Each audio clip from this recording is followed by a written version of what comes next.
Charlie Fidel from the Post.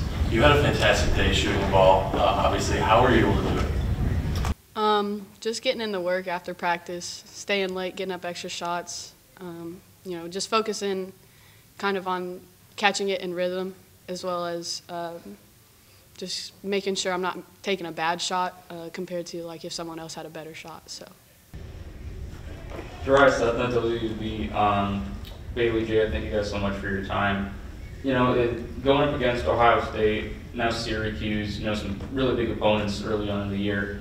Despite the losses, what are some of the positives you guys can take moving forward playing against like tougher competition, in these bigger schools?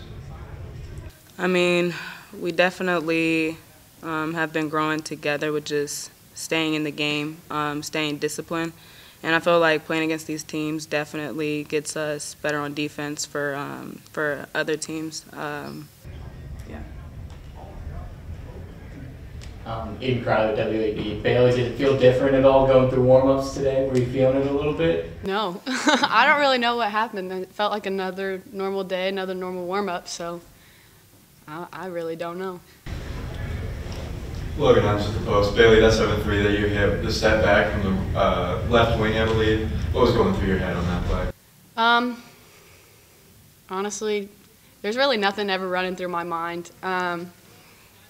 It was one of those, we came down, we made the extra pass, we focused on, making sure we were hitting our teammates and everything during this game. So it was just making sure that my teammates got the reward for, making the extra pass when they could have taken their own shot.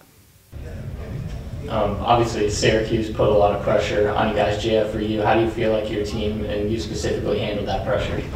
I feel like as a team, sometimes coming after half, it's always hard to, just stay disciplined and stay down.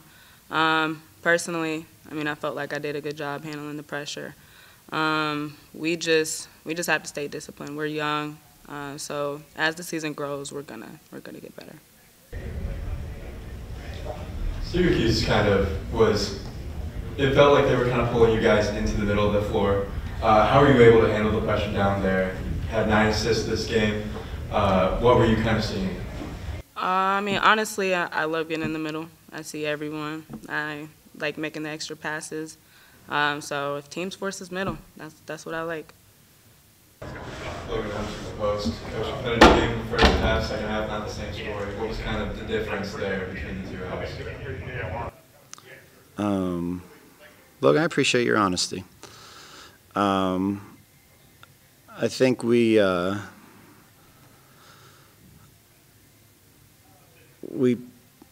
lost a little bit of our aggressiveness to start the third quarter. I think that hurt us at both ends of the floor.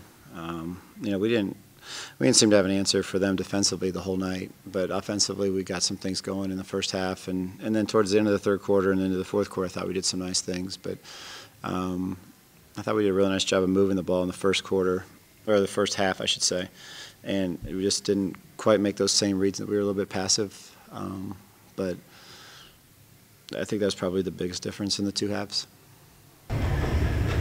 Charlie Fidel from the Post. Bailey Tabeling had a fantastic day today, leading the team with 23 points. What can you say about her performance today and just her overall growth as a player and her freshman? Today was spectacular. It was one of the best shooting performances I've ever seen.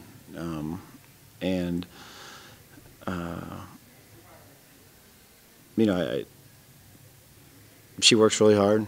She's been in here. She's been through. It's been a little bit of a roller coaster ride for the past 2 months of getting in here, and she's had some good days, she's had some bad days, but she's always stuck with it, and she's shown a great deal of fortitude and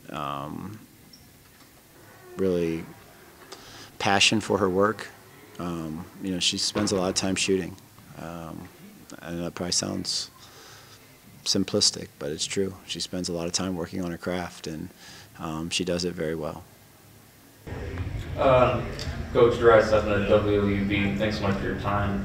I'm talking about, I asked Jaya and Bailey about this when they were here, but just, playing this tougher competition, right? You go to Ohio State, play Syracuse here at home.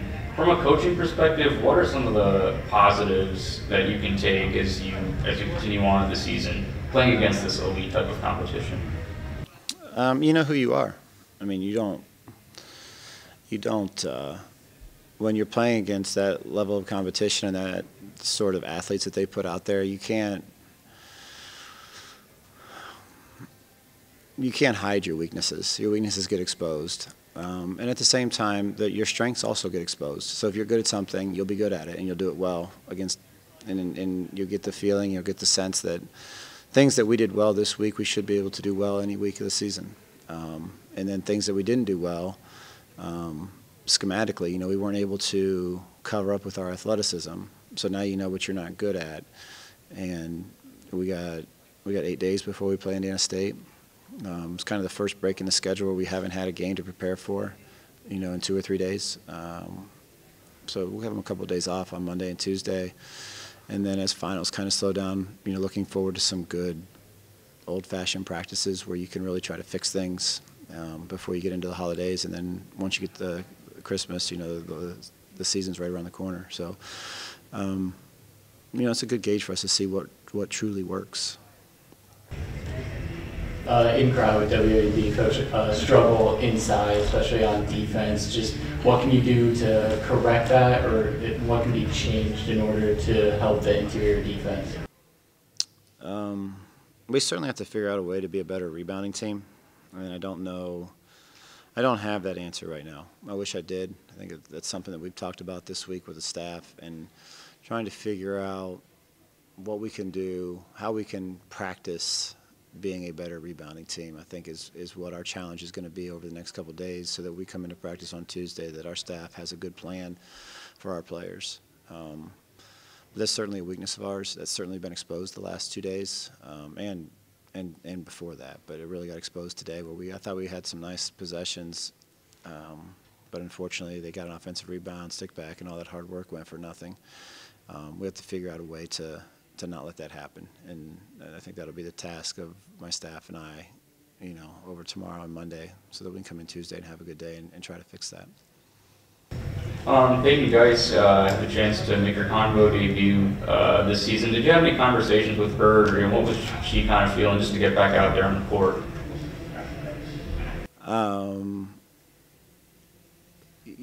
Peyton always wants to get on the court. It's not a matter of if you want to; it's if you can. But she has a love for the game and a love for her school like nobody I've ever met, and it's pretty cool. It's also a little bit, you almost have to protect her from herself sometimes, because she'll go, if I say, hey, I need you to do this, she'll do it, and she'll do it really well and to the best of her ability. So we're excited to have her in uniform. Kind of anxious to see how the next couple of weeks go with her, and see if we can get her back and into full swing and get her back to, I know she has high expectations of herself, so see if we can get her back to that level, and for her sake, I hope that we can. Syracuse was a team that likes to put a lot of pressure on you. Jaya, obviously, I think handled it pretty well, 9 assists. Just how would you assess her ability to facilitate for this team? Yeah, this is the best floor game she's played since she's been here. She was really good. I mean, the 9 assists, she got fouled 9 times. So, those things matter. And it also takes a toll on you. I mean, you probably saw her when she walked in here. She played a physical basketball game, and she handled herself well. And, I'm just grateful to have her and excited to really see, because she scored well for us before. But this was, she really controlled the game. She did a very good job of controlling the game, and I think that's a big step for somebody that's a sophomore in her 9th game of her sophomore year. And I think that's encouraging for us moving forward. All right, one last question. Last time you told me about how much this team and this staff cares. How have you seen that culminate over the last week or so with the 2 toughest games on the schedule out of the way? Yeah, we just got mollywopped 7 days ago, and they showed up and played like champions for a good part of the game. I mean, if that doesn't say that they care, I don't know what does. Now, Syracuse was better than us at the end of the day, but Syracuse wasn't better than us because we didn't try. Syracuse has lost to Maryland by 2 this year. So the fact that they came in and practiced, I don't know when we played, Tuesday. We had practice Wednesday morning at 9. showed up, walked through stuff, practiced Wednesday morning, Thursday morning, Friday morning, came in here this morning, got their workout in, their pregame meal and shoot-around, I'm sorry, and then came out with a great deal of intensity and played toe-to-toe with a really good basketball team for a good period of time and had just a kind of crappy third quarter, to sum it up. You know, we missed some shots, we weren't aggressive, they made shots and got some separation, but then bounced back at the end of the fourth quarter and competed. You know, Fair hit a tough three that kind of put it out of reach, but got it back down to 10 or something, 11 with 5 minutes to go. I think that, to me, shows a heck of a lot about the character and how much they care about the process here at Ohio. Thanks, Coach. You're welcome. Thanks, guys.